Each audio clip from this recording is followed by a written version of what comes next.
Right now, we're seeing an unusual sentiment around inflation, with a score of -0.70, significantly lower than our historical baseline. This negative sentiment, paired with a momentum of +0.42, indicates a growing unease, which is quite striking given the recent trends in public discourse.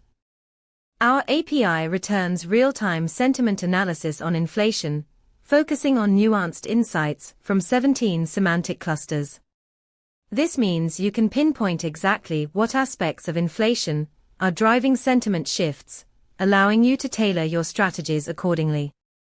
For example, if you're developing a financial application, you can leverage this data to adjust your algorithms based on public sentiment, potentially improving your predictive accuracy.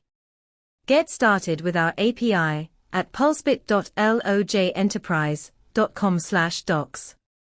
Dive into the data and build something impactful.